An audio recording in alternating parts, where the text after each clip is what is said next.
And once again, by being that type of leader, someone that people feel they can come to when there's issues, they feel they want to go to this one person because he's exuding that leadership aspects. By honoring that level of trust with that person, you just keep improving that level of respect, mutual trust, and the strength of that relationship indefinitely, to a point where that relationship will stand the test of time any day.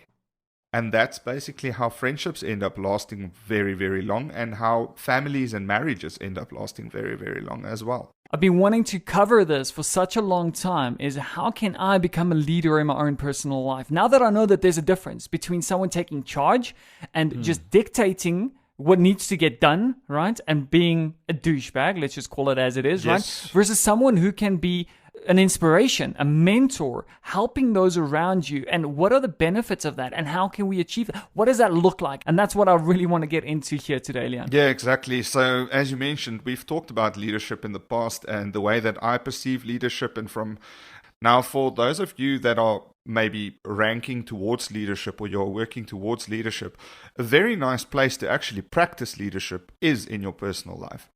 Is to maybe look in your family environment, amongst your friends, and practice being a leader there. Not in the sense of, hey man, I'm going to be your leader and I'm telling you what to do. No. Not at all. That's not what we're talking about here. We are talking about an empathetic leader, a leader that stands alongside his crew and not in front of his crew. Because I want to take something off of her plate. Even though we've had a sort of routine going here that I take care of the cars and I take care of the finances and I do all of the planning and stuff. That's my domain. I'm going to have to leap into her domain at some point as well and compromise for myself as well. Yeah, I mean, what you've just described there is what we can call a team, right? At the end of the day, a team at home and a team at work is not that much different. On paper, they resemble and they carry the same characteristics. A good leader is someone that has walked in the shoes of the people that he's leading, right? A good leader is not someone that just gets put in place to tell you what to do, like a boss maybe does.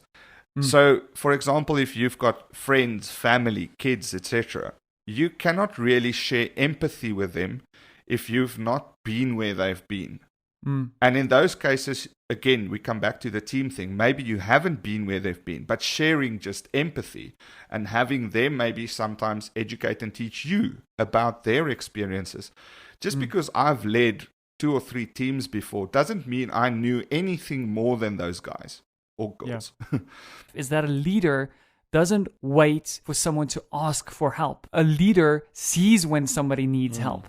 A leader proactively goes and sees that that person is struggling, that person needs my assistance. I'm in a position where I can assist them, where it's not going to detract anything from my life. Even if it does a little bit, I know that the helping them in this specific situation is going to bring them closer to their dreams, to their hopes, to their goals that they've set out in life as well. If you've derived some great value from our show thus far, please take a second to rate and review us on the platform that you're tuned in on. This will really help us to grow the show and reach more and more people, to spread the positivity and change more and more lives. So it will literally just take you a second to rate and review us, and who knows, perhaps you could directly be responsible for changing someone's life today. We look forward to seeing you guys in the next one. Until then, cheers.